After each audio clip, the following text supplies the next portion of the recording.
O'sha kuni kechasi Makkaning issig'i bosilgan edi. Dushanba kechasi, milodiy 571-yil sanasi. Makkaning sokin ko'chalari insoniyat tarixidagi eng buyuk hodisaga guvoh bo'lish arafasida edi. Abdul Muttalib ushbu lahzalarni anchadan beri kutardi. Nihoyat xushxabar keltirildi. Omina chaqaloqni dunyoga keltirdi. Yuragi hayajonga to'ldi. O'g'li Abdulloh vafotidan keyin kelini Omina ko'tarib yurgan nabirasiga nisbatan muhabbati kundan kunga oshib bormoqda edi. O'sha kechani tasavvur qiling. Abdul Muttalib uyga yugurdi. Endigina tug'ilgan nabirasini qo'liga oladi-da, Ka'ba tomon yurib boradi. Robbisiga shukronalar aytadi, unga hamd aytadi va bolaga Muhammad deb ism qo'yadi. Nega aynan shu ismni qo'ydingiz? Chunki uni Alloh va odamlar maqtashini istayman. Bu ism Ominaga tushida bashorat bo'lgan edi. Buni Abdul Muttalibga aytishi bilan u ham chaqaloqqa shu ismni berishga qaror qildi. Turmush o'rtog'i Abdullohdan qolgan yodgorlik Ominaga o'zgacha xotirjamlik berdi. U paytlari Makkada chaqaloqlarni sut onalarga topshirish odat edi. Chaqaloqlarni emizib g'amxo'rlik qiladigan onalar. Bu bilan chaqaloqlar Makkaning jaziramasidan uzoqda bo'lishardi. Albatta, ona uchun chaqaloqdan ajralish juda qiyin holatdir. Ammo buning ikki muhim sababi bor edi. Birinchisi, bolaning sog'lig'i uchun. Aytganimizdek, Makka iqlimi chaqaloqlar uchun mos emasdi.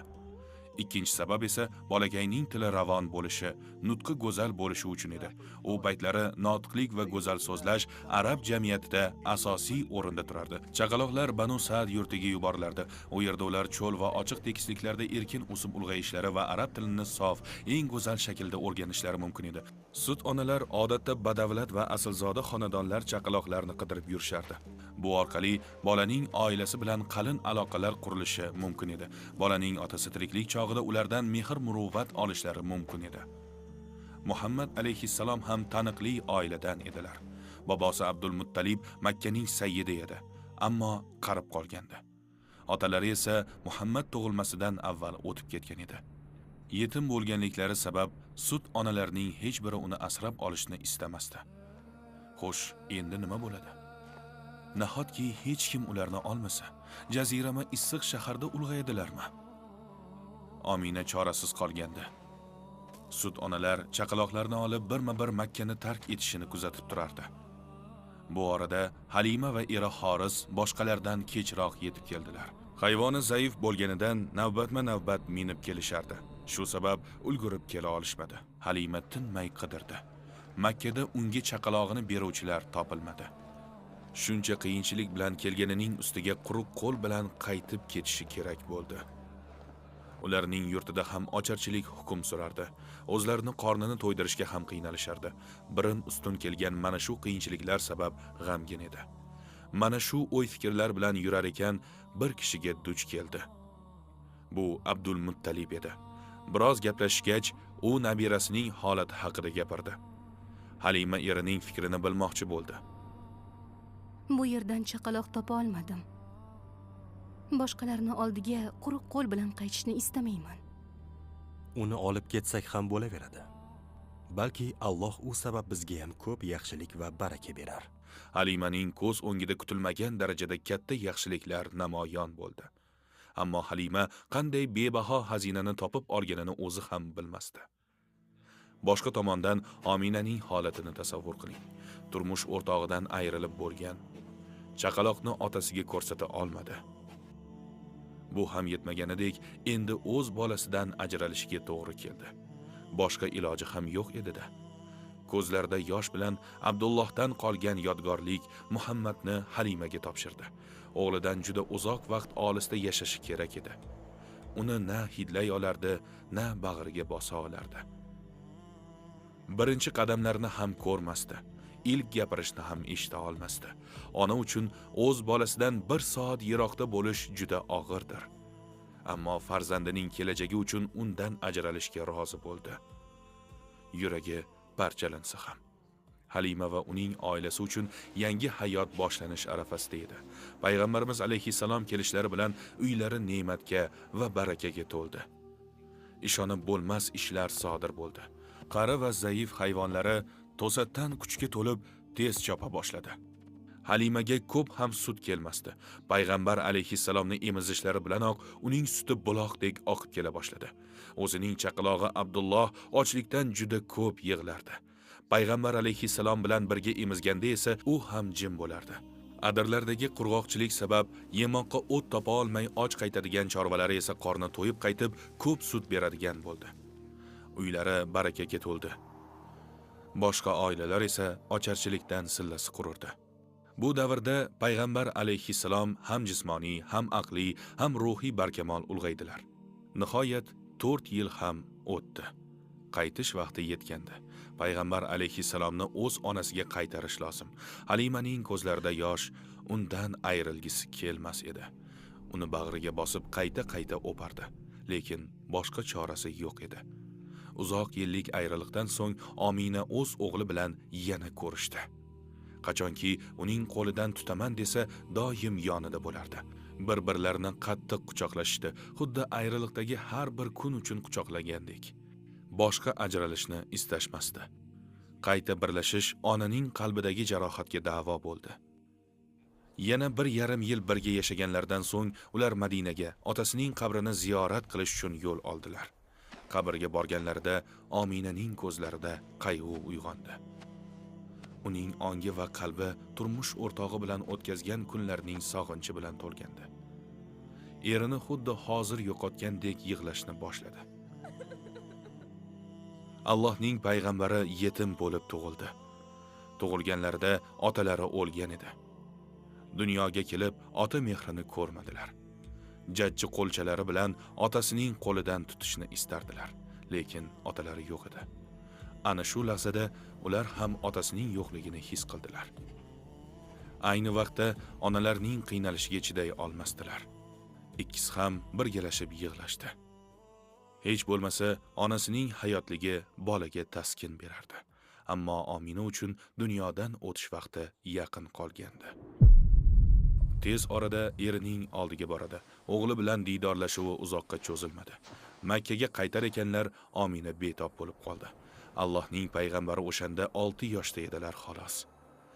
Avvo degan joyga yetganlarida Ominaning betobligi qattiqlashdi, qattiq azob chekardi.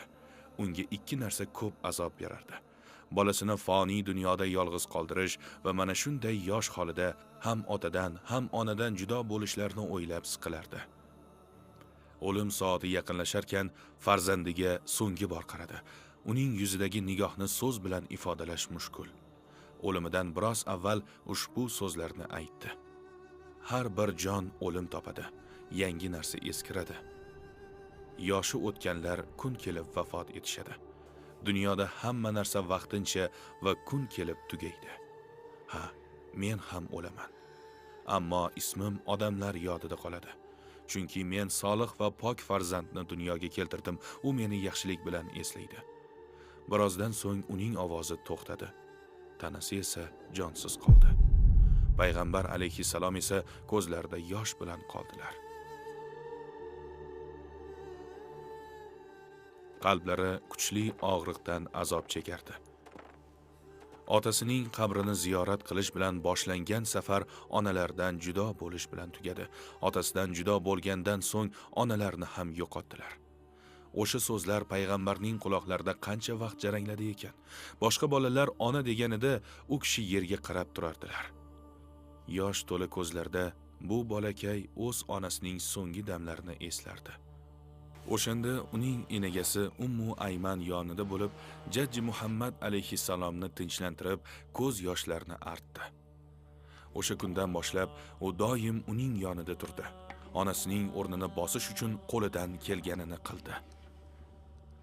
To 25 yoshga yetib uylanmagunlaricha yonida bo'lib xizmatini qildi. Islomga da'vat boshlanganda Ummu Ayman din uchun buyuk ishlar qilishda ikkilanmadi. Ummu Aymanning payg'ambarimiz hayotidagi o'rni shunchalik muhim ediki, u unga shunday onalik mehr muhabbatini ko'rsatar ediki, keyinchalik payg'ambarimiz shunday derdi: "U mening onamdan keyingi onam." Makka ga qaytishgach, bobolari Abdul Muttallib o'z qaramog'iga oldi. Doim yonida olib yurardi. Nabirasi yonida bo'lmaguncha hech nima yemasdi. Abdul Muttallib qabila sayyidi bo'lgani sabab uning o'rindig'i Ka'ba ro'parasida joylashgan edi. U yerga o'z o'g'illarining ham o'tirishi mumkin emasdi, ammo 6 yoshli nabirasi Muhammad o'tirardi. Undan boshqa hech kimga ruxsat bermagandi. Muhammadni boshqalar to'xtatishsa, u shunday derdi: O'g'limni tinch qo'ying. Allohga qasamki, kun kelib uning nomi sharaf bilan tilga olinajak. Yoshligidan bobosi Makkani qanday muhofaza qilishini ko'rdi. Bolalikda ko'rganlari u kishini sardor bo'lishga tayyorladi. Ba'zida Abdul Muttallib unga ma'lum vazifalarni berib turardi. Nabiraning bobosiga hurmati baland edi.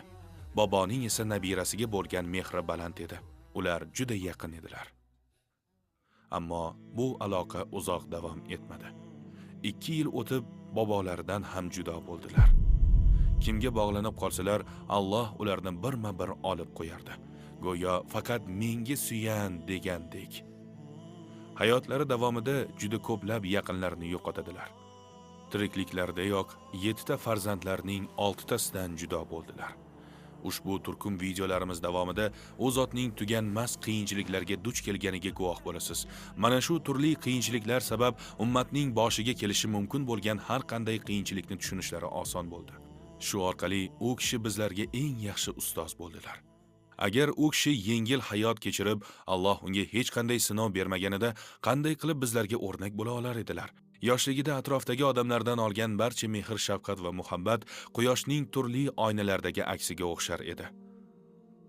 Ammo muruvvatning asl egasi Alloh o'sha oynalarni birma-bir olib qo'yardi. Ya'ni u kishi yaqinlardan birma-bir judo bo'layotgan edi. Bu bilan Alloh unga rahim shafqatning asl manbasini ko'rsatdi va har bir ne'mat faqat undan kelishini o'rgatdi.